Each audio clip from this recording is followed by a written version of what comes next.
Hello everyone, so welcome back to learn easy. So इस video में हम लोग शुरू करने वाले हैं फ्रैक्शंस एंड डेसिमल्स चैप्टर को।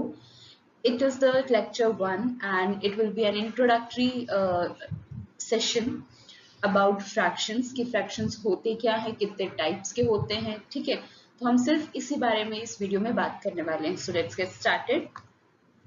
सो एज इट इज रिटन कि ये एक इंट्रोडक्टरी स्लाइड है अबाउट फ्रैक्शन कि फ्रैक्शंस क्या होते हैं और कितने टाइप के होते हैं। ठीक है, तो सबसे पहले कि फ्रैक्शंस क्या होते हैं।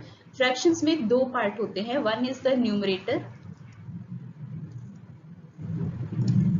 ठीक है, फिर एक बार होता है, एक डंडा होता है जिसके नीचे एक और नंबर लिखा होता है जिसको हम लोग क्या बोलते हैं, डिनोमिनेटर। ओके, सो इस टाइप से हमारा एक फ्रैक्शन बनता है और जो ये हमें मिल जाएगा नंबर, जो भी हमें एक नंबर मिलेगा उसको हम लोग क्या बोलेंगे, उसको हम लोग बोलेंगे फ्रैक्शन।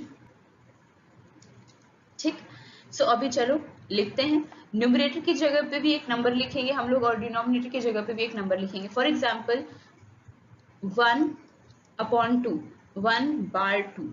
ठीक है, तो ये जो डंडा है बीच में, हम इसको बार भी बोल सकते हैं, हम इसको अपॉन भी बोल सकते हैं। जैसे कि हम इसको क्या क्या बोलेंगे, न्यूमरेटर अपॉन डिनोमिनेटर, ठीक है, is equals to a fraction.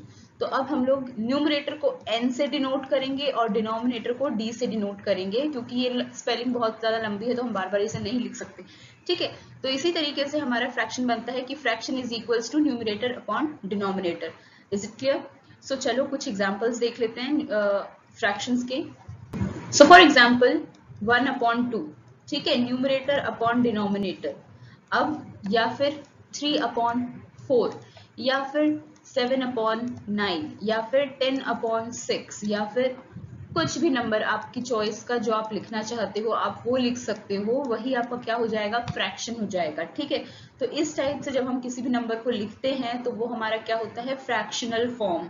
ठीक, उसे हम लोग फ्रैक्शन बोलते हैं। मान लो कि अब आपके पास 3 है, 4 है, 5 है, 6 है, ये होल नंबर्स है, राइट। बट इनको भी आप फ्रैक्शनल फॉर्म में लिख सकते हो। कैसे लिख सकते हो कि इनके नीचे 1 लिख दो।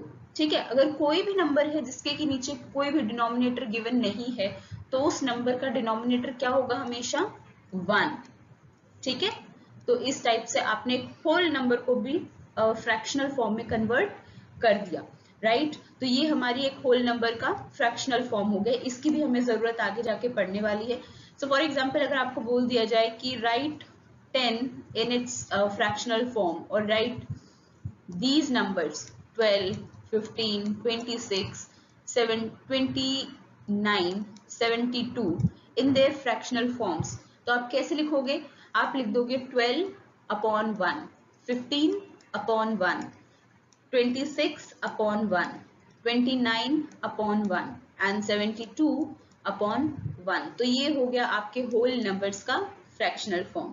तो चलो अब देखते हैं दूसरा part of this video, that is की difference between proper fraction, improper fraction and mixed fraction. तो जब भी हम फ्रैक्शन की बात करते हैं तो फ्रैक्शन कितने टाइप के होते हैं, फ्रैक्शंस होते हैं 3 टाइप के। कौन से? प्रॉपर फ्रैक्शन हो गया, दूसरा हो गया हमारा इम्प्रॉपर फ्रैक्शन और थर्ड हो गया मिक्स्ड फ्रैक्शन।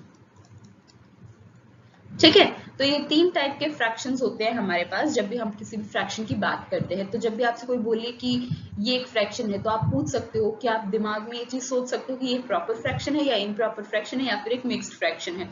ठीक है, तो अब इन तीनों में डिफरेंस क्या होता है, हमने अभी तक सीखा कि जो फ्रैक्शन होता है उसमें 2 पार्ट होते हैं, एक होता है न्यूमरेटर और दूसरा होता है डिनोमिनेटर। ठीक है, तो जो प्रॉपर फ्रैक्शंस की हम लोग बात करेंगे तो उसमें क्या होगा कि जो न्यूमरेटर है that is smaller than denominator. Numerator की जो वैल्यू है वो डिनोमिनेटर की वैल्यू से कम होगी। ठीक है, वहीं पे जो इम्प्रॉपर फ्रैक्शन है उसमें न्यूमरेटर की वैल्यू डिनोमिनेटर की वैल्यू से बड़ी होगी। ठीक, जो नंबर न्यूमरेटर में गिवन है वो ग्रेटर होगा किससे, डिनोमिनेटर में जो नंबर गिवन है उससे। ठीक है, तो अभी हम लोग इन्हीं दोनों के बारे में बात करेंगे। फॉर एग्जाम्पल अगर मैं अभी आपसे बोलूं, कुछ एग्जाम्पल्स की हेल्प से हम इस चीज को समझने की कोशिश करते हैं।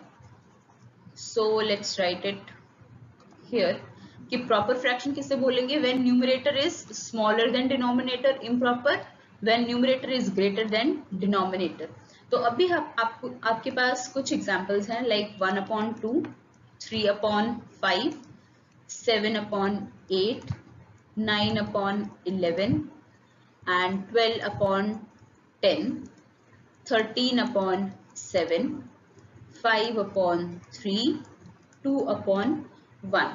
तो ये आपके पास कुछ फ्रैक्शंस गिवन है। अब आपसे बोला जाए कि इनमें से आप सॉर्ट आउट करो कि कौन से फ्रैक्शंस प्रॉपर है और कौन से इम्प्रॉपर है। तो कैसे करोगे?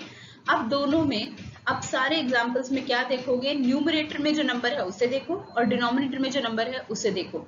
अगर यहाँ पे जैसे कि 1 और नीचे क्या है 2, अब मुझे बताओ कि न्यूमरेटर में जो नंबर है दैट इज स्मॉलर देन, ठीक है, स्मॉलर देन डिनोमिनेटर, ठीक है, बिकॉज 1 इज स्मॉलर देन 2। तो ये आपका कौन सी कैटेगरी में फिट होगा? Numerator smaller than denominator. तो ये आपका कैसा फ्रैक्शन हो गया? This is your proper fraction. Proper fraction को P से कर लेते हैं, इम्प्रॉपर को I से और मिक्स्ड को M से, ठीक है। तो ये आपका हो गया proper fraction. Coming to the next question, this 3/5। अब यहाँ पे भी क्या है? 3 इज स्मॉलर देन 5 और 3 कहाँ पे है? न्यूमरेटर में, और 5 कहाँ पे है? डिनोमिनेटर में। तो ये भी आपका कैसा फ्रैक्शन हो गया? प्रॉपर फ्रैक्शन हो गया। Coming to the next, 7 is smaller than 8 और 7 कहाँ पे है? न्यूमरेटर में, और 8 कहाँ पे है? डिनोमिनेटर में। तो ये भी प्रॉपर फ्रैक्शन है। अब कमिंग टू द नेक्स्ट, यहाँ पे भी सेम कंडीशन है, 9 इज स्मॉलर देन 11, तो ये भी एक प्रॉपर फ्रैक्शन है। 12, अब यहाँ पे आते हैं। अब यहाँ पे क्या है आपके पास? 12 एंड 10, तो कौन सा ग्रेटर है? 12 इज ग्रेटर, ठीक है। और 12 कहाँ पे प्रेजेंट है? न्यूमरेटर में प्रेजेंट है, और 10 कहाँ पे है? डिनोमिनेटर में। अब ये कौन सी कंडीशन हो गई? इम्प्रॉपर फ्रैक्शन वाली कंडीशन हो गई। तो आपका 12/10 कैसा फ्रैक्शन है? Improper fraction. नेक्स्ट पे आ जाओ, 13/7। अब यहाँ पे क्या है? 13 इज ग्रेटर देन 7, ठीक है, और 13 है आपके न्यूमरेटर में और 7 है डिनोमिनेटर में। तो यहाँ पे भी ये कौन सा कंडीशन हो गया? इम्प्रॉपर वाला, ठीक है। तो ये भी आपका कैसा फ्रैक्शन है? इम्प्रॉपर फ्रैक्शन है। अब 5/3, 5 इज ग्रेटर देन 3, अगेन आपकी numerator is greater than denominator, तो ये भी कैसा फ्रैक्शन हो गया? इम्प्रॉपर फ्रैक्शन हो गया। 2/1, तो ये भी कैसा फ्रैक्शन है? 2 is greater than 1, 2 is in numerator and 1 is in denominator, तो ये भी आपका हो गया इम्प्रॉपर फ्रैक्शन, ठीक है। तो इस तरीके से आप प्रॉपर और इम्प्रॉपर फ्रैक्शन को डिफरेंशिएट कर सकते हो, ठीक है। तो अब जो इमिक्स्ड फ्रैक्शन है उनके बारे में हम बात करेंगे जब आपको जरूरत पड़ेगी तब, not now. So that's all for this video. Hope it was useful. Bye.